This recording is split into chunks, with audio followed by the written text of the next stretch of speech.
Hello Vijay mummy friends, எல்லோரும் எப்படி இருக்குங்க? நான் ரொம்ப ரொம்ப ரொம்ப ஹாப்பியாக இருக்கேன். அதுக்கு எல்லாத்துக்கும் காரணம் நீங்கள் தாங்க.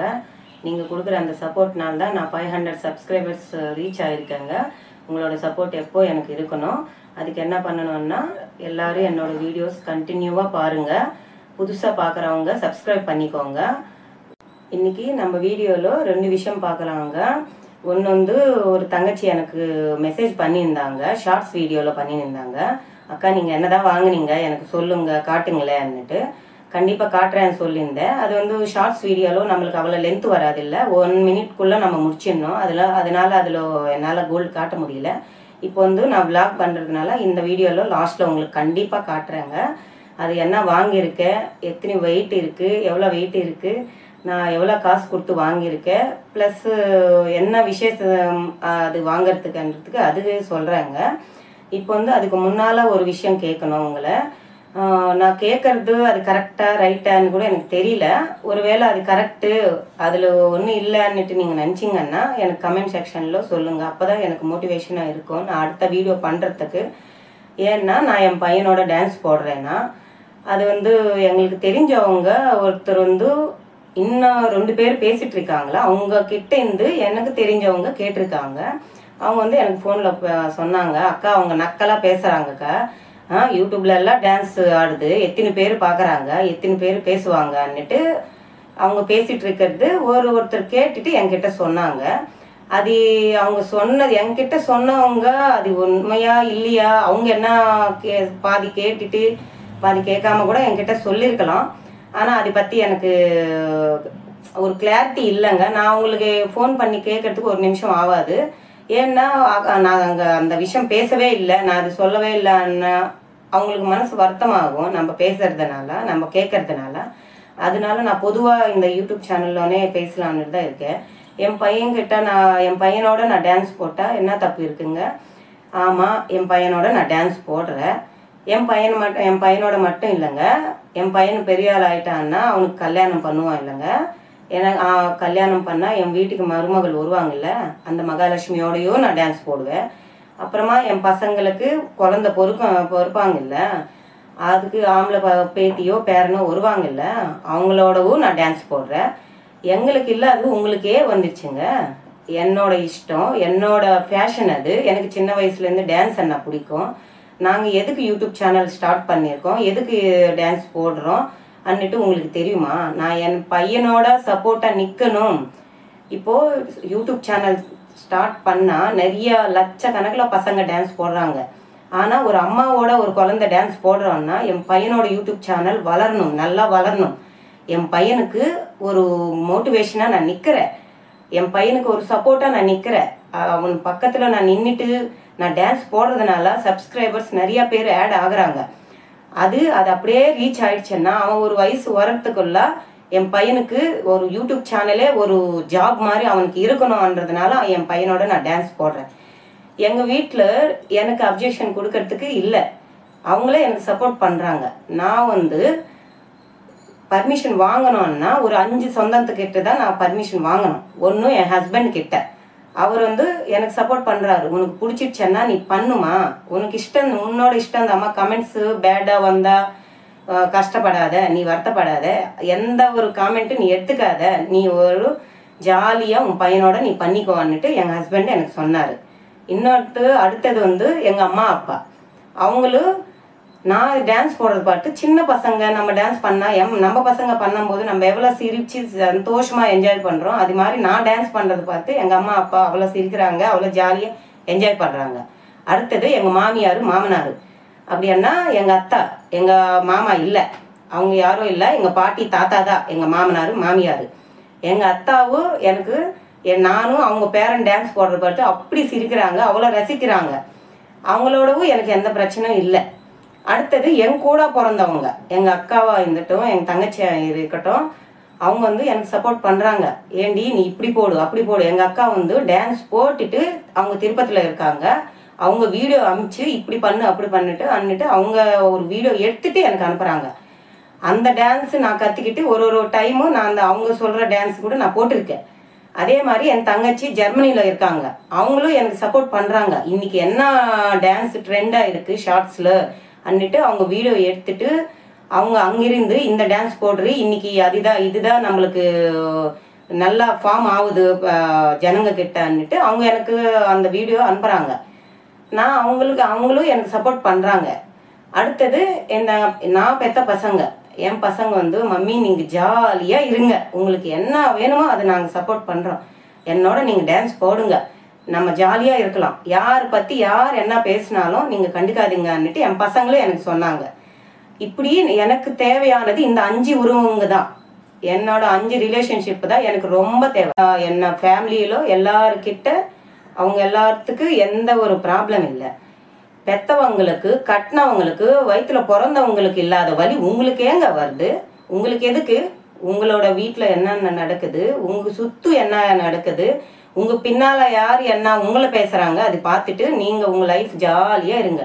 உங்களுக்கு திறமை இருந்துச்சுன்னா, உங்களால் முடிஞ்சிடுச்சேன்னா, உங்களுக்கு ஏதோ ஒன்று பண்ணணும்னு தோணிடுச்சேன்னா நீங்களும் ஒரு யூடியூப் சேனல் ஸ்டார்ட் பண்ணிக்கோங்க. அதில் டான்ஸ் மட்டுமே இல்லை, சிங்கிங் சாங்ஸ் பாடலாம், கோலம் போடலாம், சமைக்கலாம், ஜடை பெண்ணலாம், மாடு மேய்க்கிறது கூட ஒரு வீடியோவை எடுத்துட்டு நீங்கள் கண்டிப்பாக ஜாலியாக சந்தோஷமாக யூடியூப் சேனலில் நீங்கள் ஷேர் பண்ணிக்கோங்க. அது வந்து யூடியூப் சேனல் வந்து யாரும் கொழுப்பு பிடிச்சிட்டு யூடியூப்ல வந்து பண்ண மாட்டாங்க. எல்லாத்துக்கும் ஒரு ரீசன் இருக்கிறதுனால தான் யூடியூப் சேனலை ஓப்பன் பண்ணுறாங்க. அவங்கவுங்க திறமை இருந்துச்சுன்னா, அதுக்கு தகுந்த கஷ்டம் நீங்கள் பட்டிங்கன்னா கண்டிப்பாக யூடியூப் சேனலில் வந்து ஒரு பெரிய பிளாட்ஃபார்ம். நம்மளுக்கு எப்படியாவது இப்போ வெளியே போனால் எப்படி மாதம் மாதம் சம்பளம் வாங்கலாமோ அதே மாதிரி யூடியூப் சேனல்லவும் நம்ம திறமை காட்ட அது நம்மளுக்கு ஒரு சேலரி மாதிரி நம்ம அக்கௌண்ட்டுக்கு நம்ம எவ்வளோ கஷ்டப்பட்டா அதோட பலம் லாஸ்ட்டில் நம்மளுக்கு கண்டிப்பாக கிடைக்கும். அதனால தான் ஒரு யூடியூப் சேனலை ஸ்டார்ட் பண்ணுறாங்க எல்லாருமே. அது எனக்கு எவ்வளோ கஷ்டம், அது பின்னால் எவ்வளோ கஷ்டம் இருக்கான்னுட்டு இந்த யூடியூப் சேனல் ஸ்டார்ட் பண்ணும்போது தான் தெரியுது. இந்த வெயிலுக்கு இந்த டான்ஸ் கற்றுக்கிட்டு புடவை கட்டிக்கிட்டு எப்படி இருக்குது தெரியுங்களா? அதெல்லாம் பண்ணிட்டு பண்ணுறோம், வேணும்னே யாரும் பண்ண மாட்டாங்க. அதில் ஏதோ ஒரு நோக்கம் இருக்கிறதுனால தான் பண்ணுறாங்க. உங்களால் முடிஞ்சிடுச்சுன்னா சப்போர்ட் பண்ணுங்க, இல்லைன்னா அன்சப்ஸ்கிரைப் பண்ணிட்டு பேசாமல் விளாக் எல்லாம் அப்படியே ஸ்கிப் பண்ணிட்டு போயிட்டே இருங்க. எங்களோட சேனல் பார்க்க சொல்லிட்டு யாருன்னு நான் கம்பல் பண்ணி பேச மாட்டேன், கேட்க மாட்டேன். சரிங்களா? உங்களுக்கு நல்லது. நான் எப்போவுமே ஒருத்தர் பற்றி தப்பாக பேசுறது வேண்டாம். நீங்கள் இன்னைக்கு ஒருத்தர் பற்றி தப்பாக பேசுனா பின்னால் உங்கள் பற்றி 10 பேர் தப்பாக பேசுவாங்க. அவங்க பேசுறவங்களுக்கு வந்து எந்த தோஷம் கிடையாது, உங்களுக்கு தான் அந்த தோஷம் எல்லாம் இருக்கும். நீங்கள் செஞ்ச அந்த பாவம் உங்கள் பசங்களை தான் பிடிச்சி ஆட்டும். வேண்டாம். இன்னும் உங்கள் வீட்டில் என்ன நடக்குது அதெல்லாம் பார்த்துக்கோங்க. உங்களுக்கு டைம் இருந்துச்சுன்னா அக்கம் பக்கத்தில் உட்காந்துக்கிட்டு ஜின்சாங் போட்டுக்கிட்டு ஜாலரா போட்டுக்கிட்டு இந்த விஷயம் அங்கே சொல்லிட்டு அங்கே விஷயம் இங்கே சொல்லிக்கிட்டு குடும்பத்தை பிரிக்கிறது அந்த தரித்திரமான வேலை பண்ணாமல் உங்களால் முடிஞ்சிடுச்சன்னா உங்கள் பசங்களோடையோ ஹஸ்பண்டோடையோ உட்காந்துட்டு நல்லா பேசுங்க. உங்கள் அம்மா அப்பாவோட உட்காந்துட்டு நல்லா பேசுங்க. நம்ம எவ்வளோ நம்ம பசங்க கிட்ட ஜாலியாக இருக்கிறோமோ பேசுகிறோமோ, நம்ம கிட்டையும் நம்ம வயசாயிடுச்சு நம்ம கிட்ட அப்போ பேசுறதுக்கு யாரும் இருக்க மாட்டாங்க. அப்போ நம்ம பசங்க நம்ம பக்கத்தில் உட்காந்து பேசுவாங்க. நம்ம இன்னைக்கு விட்டுட்டோம், நம்ம ஊருக்கத்தை பேசிக்கிட்டு உட்காந்துட்டு கும்பல் அடிச்சுட்டு சிங்சாங் போட்டு இருந்துங்கன்னா உங்கள் பசங்க வளர்ந்துட்டாங்கன்னா உங்களோட அவங்களும் பேச மாட்டாங்க. புரியுதுங்களா? யாரோட வீட்டுக்கதை எடுத்துக்காதுங்க, யாரோட பாவமும் கட்டிக்காதுங்க தலையில. நீங்கள் செஞ்ச எந்த ஒரு நல்லது உங்களுக்கு நல்லதாகவே இருக்கும். நீங்கள் ஒருத்தர் பற்றி பேசும்போது அவங்க மனசு எவ்வளோ வருத்தப்படும், அவங்களுக்கு எவ்வளோ வலி இருக்கும். அந்த வலி அந்த பாவம் யாருக்கு? உங்களுக்கு தானே வந்து சேரும். நீங்கள் செஞ்ச பாவத்தினால உங்கள் பசங்க தலை பிடிச்சிட்டு ஆட்டும் அவங்களுக்கு. அதெல்லாம் உங்களுக்கு தேவையா? உங்களுக்கு முடிஞ்சிடுச்சன்னா அது எந்த ஒரு விஷயமா இருந்தாலும் நல்லதாக எடுத்துக்கோங்க. நீங்கள் எல்லாம் டான்ஸ் போடுறது இல்லைங்களா? உங்கள் ஒரு ஃபங்க்ஷன் ஃப்ரெண்ட்ஸோட ஃபங்க்ஷனுக்கு போனால் நீங்கள் டான்ஸ் போட மாட்டிங்களா? உங்கள் பொண்ணுக்கோ பையனுக்கோ கல்யாணம் பண்ணுறீங்கல்ல, உங்கள் அக்கா கல்யாணத்துலவோ தங்கச்சி கல்யாணத்துலோ டான்ஸ் போடுறீங்கல்ல, உங்கள் அண்ணாவுக்கு கல்யாணம் பண்ணாலும் இல்லை தம்பிக்கு கல்யாணம் பண்ணாலும் இந்த சத்திரத்தில் டான்ஸ் போடுறீங்கல்ல, எல்லாரும் கும்பலாக ஒரே கூத்து ஆடுறீங்கல்ல, அப்போ தப்பு கிடையாது. சத்திரத்தில் ஆடும்போது 500 பேர் பார்க்குறவங்க சைலண்டாக இருக்கிறாங்களா? வீடியோ எடுக்கிறாங்கல்ல, அந்த வீடியோ எடுத்தவங்களும் அப்படியே சைலண்டாக இருக்காங்களா? அவங்க வீட்டுக்கு போயிட்டு அவங்க ஃப்ரெண்ட்ஸ் கிட்ட ஷேர் பண்ணுறாங்கல்ல, இன்னைக்கு வந்து நான் ஒரு கல்யாணத்துக்கு போனேடா, அங்கே டான்ஸ் ஒரே கூத்தா இருக்குது, டான்ஸ் எல்லாரும் போடுறாங்கன்னுட்டு அவங்களும் பார்த்தா அந்த சத்திரத்தில் பார்த்த 500 பேர் 1000 பேருக்கு ஷேர் பண்ணுறாங்கல்ல, வீடியோ எல்லாரும் பார்க்குறாங்கல்ல உங்கள் வீடியோஸ் கூடமே. அப்போது சத்திரத்தில் போட்ட டான்ஸு தப்பு கிடையாது, நான் யூடியூப்பில் போட்டால் அது ஒரு பெரிய குத்தம். என்னங்க நியாயம் இருக்குது? நீங்கள் எல்லாரும் டான்ஸ் போட்டு ஜாலியாக என்ஜாய் பண்ணும்போது அதெல்லாம் தெரியாது. அக்கம் பக்கத்தில் கூட அது என்ன யார் என்ன நினைக்கிறாங்கன்னு நீங்கள் பார்க்க மாட்டீங்க. உங்கள் இஷ்டத்துக்கு உங்கள் சந்தோஷத்துக்கு அப்படி எப்படியாவது இருப்பீங்க. நான் என் பையனுக்கு பக்கத்தில் நிற்கணும், என் பையனுக்கு எப்படியாவது யூடியூப்பில் அவனுக்காக ஒரு பிளாட்ஃபார்ம் நம்ம ரெடி பண்ணி கொடுக்கணும், அவனுக்கு ஒரு சப்போர்ட்டாக நம்ம நிற்கணும்னுட்டு நான் என் பையனோட டான்ஸ் போட்டால் அது பெரிய குத்தமாகுது. அதுக்கு பின்னால் பேசுறது, வழக்கமாக ஜாடியாக பேசுறது என்ன இது கேவலமாக இல்லை உங்களுக்கு எல்லாம்? ஏன் அது மாதிரி பேசுகிறீங்க? எப்பவுமே இன்னொருத்தர் மனசு வருத்தப்படுற மாதிரி மட்டும் தயவு செஞ்சு பேசாதீங்க. இன்னைக்கு நீங்கள் என் மனசு வருத்தப்படுற மாதிரி பேசுனீங்கன்னா நாளைக்கு கண்டிப்பாக உங்கள் மனசு வருத்தப்படுற மாதிரி யாரோ ஒருத்தர் பேசிட்டே தீருவாங்க. சரிங்களா? எப்பவுமே பாசிட்டிவான மைண்டோட இருங்க, நெகட்டிவான மைண்டோட இருக்காதுங்க. ஒரு டைமில் நானும் அது மாதிரி தான் இருந்தேன். நெகட்டிவ் மைண்ட்ஸு தாட்ஸ் இருந்துச்சுன்னா நம்மளுக்கு நிம்மதியே இருக்காது, சந்தோஷம் இருக்காது. அது எல்லாம் நம்மளுக்கு ஃபஸ்ட்டு போகணும்னா எல்லாருக்கிட்ட நம்ம உட்காந்து பேசுறது நல்ல விதமாக இருந்துச்சு, அதனால 10 பேருக்கு பிரயோஜனம் இருக்குன்னா நல்லா தாராளமாக கும்பலாக உட்காந்துட்டு பேசுங்க, பழங்குங்க. எல்லாரும் சொல்லலை, இன்னொரு குடியை கெடுக்கிறதுக்கு அன்னிட்டு கும்பல் கூடாதீங்க. சரிங்களா? அது மாதிரி பேசிட்டு நீங்கள் வீட்டுக்கு வந்தாலும் உங்களுக்கு நிம்மதி இருக்காது. நீங்கள் நினைக்கலாம் நிம்மதி இருக்காது. இன்னைக்கு சந்தோஷமாக இருக்கலாம், ஜாலியாக இருக்கலாம், வசதியோடு இருக்கலாம். நாளைக்காவது அந்த பாவம் உங்களை சும்மா விடாது. அப்பாவது நீங்கள் கண்டிப்பாக யோசிப்பீங்க, ஐயோ நம்ம இப்படி பேசிட்டோமே அதனாலயோ இப்படி நம்மளுக்கு நடக்குதுன்னுட்டு. அந்த பாவம் மூட்டை கட்டிக்காதீங்க. அவங்கவுங்க வேலை, அவங்கவுங்க வீட்டு, அவங்கவுங்களுக்கு பிடிச்சது பண்ணிக்கிட்டு உங்கள் லைஃப் நீங்கள் ஜாலியாக சந்தோஷமாக ரீச் பண்ணிக்கோங்க. சரிங்களா? என்னோட வாழ்க்கை எப்படி இருக்கணும், நான் என்ன பண்ணணும், எனக்கு எது நல்லதுன்னுட்டு எனக்கும் தெரியும். எல்லாரும் அவங்கவுங்க குடும்பமோட, அவங்கவுங்க பசங்களோட, ஹஸ்பண்டோட, அம்மா அப்பாவோட, மாமியார் மருமகளோட எல்லாரும் ஜாலியாக இருங்க. சரிங்களா? என்னோட விஷயம் உங்களுக்கு தேவையில்லாதது. என்னோட விஷயம் நீங்கள் பேசுனீங்கன்னா நான் உங்களோட விஷயமும் பேசலாம். ஆனால் நான் பேச மாட்டேன். நாராயணா அன்னிட்டு போயிட்டே இருப்பேன். அவரை பார்த்துப்பாரு. ஒன்றுக்கு அவர் ஒட்டி காசுலோடுன்னு சொல்லுவாங்க எங்கள் தெலுங்குல. அவர் 1க்கு 2 உங்களுக்கு கொடுத்துருவாரு. நான் அது கண்டிக்கவே மாட்டேன். நீங்கள் சொல்கிறீங்க, நீங்கள் கிண்டல் பண்ணுறீங்க, நீங்கள் நக்கலாக பேசுகிறீங்கன்றதுனால நான் என் டான்ஸ் நிற்க போகிறது இல்லை. நான் இப்போ என் பையனோட டான்ஸ் போடாமல் நீங்கள் அப்படியே ஸ்டாப் பண்ண போகிறது இல்லை. அதனால உங்கள் வேலை என்னவோ நீங்கள் பார்த்துக்கிட்டு நிம்மதியாக சந்தோஷமாக உங்கள் லைஃப் ஜாலியாக இருந்துக்கோங்க. சரிங்களா? இதுதான் நான் சொல்லணும்னு நினச்சது. ஒரு 2 மினிட்ஸுங்க. ஒரு எமோஷனல் ஆகிட்டேன். அடுத்தது நம்ம கோல்டு ஷாப்பிங்கு பற்றி பேசலாங்க. இதுதாங்க நான் வாங்கின கோல்டு ஜுவல்லரி. லலிதா ஜுவல்லர்ஸில் தான் வாங்கியிருக்கேன். இது என்னோட 20th ஆனிவர்சரி கிஃப்ட்டுக்கு எங்கள் ஹஸ்பண்ட் வாங்கி கொடுத்தாருங்க. அவங்க மாமா கிட்ட சீட்டி போட்டிருந்தாரு. அந்த சீட்டி காசு வந்துடுச்சு.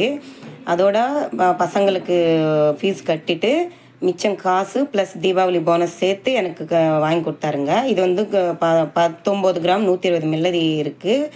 அதில் ஸ்டோன் இருக்குது. அது 1 கிராம் கிட்ட ஸ்டோன் போயிடுச்சு. தங்கம் மட்டும் 18 கிராம் 220 மில்லி கிட்ட இருக்குது. அப்போது 1,12,000 சேஞ்ச் என்னவோ ஆகுது. அதோட காஸ்ட் நான் அதை அப்படியே ஸ்கீமில் போட்டேங்க. நான் அன்றைக்கே இந்த கம்மல் எடுத்திருந்தேன். எனக்கு 35,000 கிட்ட வேஸ்டேஜுக்கு நான் பில் பே பண்ணியிருக்கணும் காசு. ஆனால் நான் லலிதா ஜுவல்லர்ஸில் ஸ்கீம் இருந்துச்சுங்க. ஒன் செட் பேமெண்ட்டுன்னுட்டு ஸ்கீம் இருந்துச்சு. அந்த ஸ்கீமில் போட்டேங்க நான். அது 10 மாதம் முடிஞ்சிட்டு இது 11வது மாதம் நான் எடுத்துக்கிட்டேங்க. ₹1 கூட நான் வேஸ்டேஜ் கொடுக்காம வெறும் ஜிஎஸ்டி மட்டும் பே பண்ணிவிட்டு எடுத்துட்டேன். இப்போ இருக்கிற கோல்டு ரேட்டுக்கு இப்போ வாங்கியிருந்தா இன்னும் எவ்வளவோ ஆயிருக்குங்க. நான் அப்போவே வாங்கினேன். 5,700 இருந்துச்சு. நான் இந்த நகைக்கு பே பண்ணும்போது எப்படி இருக்குது சொல்லுங்கள். ட்ரெடிஷ்னலாக இருக்குது. கம்மல்னாலேயே நான் ஜும்கியே சூஸ் பண்ணேன். நம்ம இந்த கம்மல் அப்படியே கூட போட்டிக்கலாம், இல்லைன்னா இந்த மேலே அந்த ஸ்டட்ஸ் மட்டும் கூட போட்டிக்கலாங்க. இது என்னோட கல்யாண நாள்னு சொன்னேன் இல்லைங்க. நான் எவ்ரி இயர் கல்யாண நாளைக்கு கோல்டு வாங்க மாட்டேங்க. எல்லாருக்கும் வீட்டில் பிரச்சனை இருக்கும், காசு பத்தாமல் இருக்கும். எங்களது மிடில் கிளாஸ் ஃபேமிலி தாங்க. நான் அதனால் எவ்ரி இயர் வாங்க மாட்டேன். 1st 5th அப்புறமா 10வது 15th 20 அது மாதிரி எனக்கு ஒரு ஞாபகார்த்தமாக நான் வாங்கி வச்சுருக்கேங்க. எவ்வளோதான் வீட்டில் கஷ்டம் வந்தாலும் நான் வீடு வாங்கும்போது நிறைய நகையும் விற்றுருக்கேங்க. ஆனாலும் இந்த பர்டிகுலரான வெட்டிங் ஆனிவர்சரி இது மட்டும் இதெல்லாம் இந்த நகையெல்லாம் அப்படியே எடுத்து வச்சுன்னு இருக்கிறேன். நான் அதை அடுக்க கூட வைக்கிறதுக்கு நான் கொடுக்க மாட்டேன். எனக்கு அது ஒரு ஞாபகம்னால நான் வாங்கியிருக்கேங்க. உங்களுக்கு இந்த நகை எல்லாம் பிடிச்சிருக்கா என்னன்னுட்டு எனக்கு கண்டிப்பாக கமெண்ட் செக்ஷனில் கமெண்ட் பண்ணுங்கள் பிடிச்சிருக்கான்னுட்டு. இல்லை நீங்கள் அந்த 1st 5th 10th 15th என்னென்ன வாங்கியிருக்கீங்கக்கா காட்டுங்கன்னா நான் அதையும் ஒரு வீடியோவாக பண்ணுறேங்க. நீங்களும் ஒரு ஞாபகமாக வேணும்னா நீங்களும் அது மாதிரி வாங்கி வச்சுக்கோங்க. அதுக்காக கம்பல் பண்ணி வீட்டில் பிரச்சனை பண்ணிட்டு எல்லாம் வாங்கிக்காதுங்க. அவங்கவுங்க சுச்சுவேஷன் பொறுத்து நீங்கள் வாங்கிக்கோங்க. எப்படி இருக்குன்னுட்டு ஒரு சிஸ்டர் கேட்டாங்க. எப்படி இருக்குங்க நம்ம கோல்டு இதுதாங்க. நான் எல்லாருக்கும் சொல்ல மாட்டேன் நீங்களும் இது மாதிரி வாங்கிக்கோங்க கண்டிப்பாக ஹஸ்பண்டோட சண்டை போட்டாகுதான்னுட்டு நான் சொல்ல மாட்டேங்க. வீட்டில் கேளுங்க. இது நம்மளுக்கு ஒரு ப்ராப்பர்ட்டி மாதிரி தான். வீட்டில் கேளுங்க உங்கள் ஹஸ்பண்டு கிட்ட. ஏன்னா நம்ம ஹஸ்பண்ட் கிட்ட கேட்காம யார்கிட்ட கேட்க போகிறோம்? கேளுங்க. அவங்க வாங்கி கொடுத்தா வாங்கிக்கோங்க. இல்லைன்னா பரவாயில்ல, ஒரு முறம் பூ வாங்கி கொடுத்தாலும் அன்னைக்கு கல்யாண நாள் அன்னைக்கு லட்சணமாக தலையில் வச்சுக்கிட்டு கோயிலுக்கு போயிட்டு நிம்மதியாக ஹாப்பியாக இருங்க. சரிங்களா? இந்த வீடியோ உங்களுக்கு எல்லாருக்கும் பிடிச்சிருக்குன்னு நினைக்கிறாங்க. எல்லாருக்கும் பிடிச்சிருந்தா லைக் பண்ணுங்கள், ஷேர் பண்ணுங்கள். உங்களோட அபிப்பிராயம் என்னன்னுட்டு எனக்கு கமெண்ட் செக்ஷனில் சொல்லுங்கள். யாராவது மனசு வருத்தம் பண்ணியிருந்தா ரொம்ப சாரிங்க.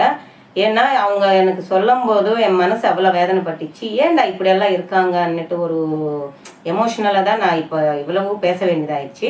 தப்பாக நினச்சிக்காதீங்க. நான் அடுத்த என்ன வீடியோ பண்ணணும், அது சமைக்கிறதா இல்லை சாப்பிட்றதா இல்லை டான்ஸ் போடுறதா இல்லை சிங்கிங் பாடுறதா இல்லை ட்ராவலிங் போகிறதா, எந்த ஒரு வீடியோ உங்களுக்கு இன்ட்ரெஸ்டாக இருக்குது நான் பண்ணுறதுன்னுட்டு எனக்கு கமெண்ட் செக்ஷனில் சொல்லுங்கள். நான் அடுத்தடுத்த அந்த வீடியோ பண்ணுறதுக்கு எனக்கு ஒரு மோட்டிவேஷனாக இருக்குங்க. சரிங்க, இந்த வீடியோ எல்லாருக்கும் பிடிச்சிருக்குன்னு நினைக்கிறேன். அடுத்த வீடியோவில் நம்ம திருப்பி மீட் பண்ணி பேசலாங்க.